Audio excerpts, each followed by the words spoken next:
l'occasion du Salon du dessin qui se tient jusqu'au 1er avril au Palais Brongniart à Paris, le célèbre musée Pouchkine de Moscou expose pour la première fois ses œuvres graphiques en France. La Fondation Custodia à Paris propose en effet 500 ans de dessins de maîtres. C'est une remarquable collection qui va de Dürer au Rubens à Picasso ou Malevich. Alexandra Rouault nous y emmène.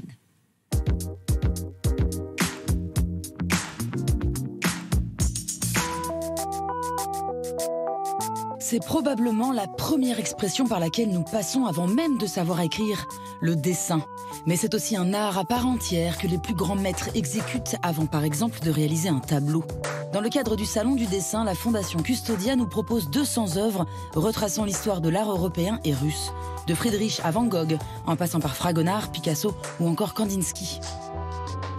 C'est une véritable aventure que le public va vivre ici, une aventure à travers 5 siècles d'histoire du dessin. On va du haut Moyen-Âge jusqu'au milieu du XXe siècle, avec tous les styles de dessin imaginables et de véritables chefs-d'œuvre.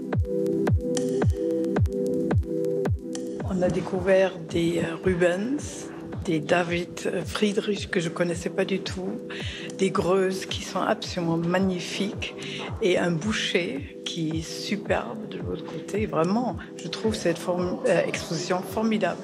Ils sont tous surprenants en fait, Fragonard, Delacroix.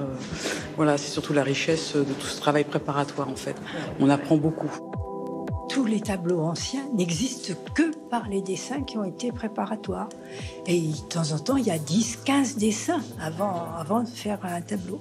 Une partie des dessins sont des dessins qui sont préparatoires pour des œuvres, mais pas tous. Vous avez entre autres ici des dessins qui sont des œuvres en soi et qui d'ailleurs étaient montrés au salon, qui étaient achetés comme des œuvres en soi. Et puis vous avez aussi des dessins qui sont des recordos, qui sont des dessins qui permettent à l'artiste de se souvenir d'un tableau qu'il a fait.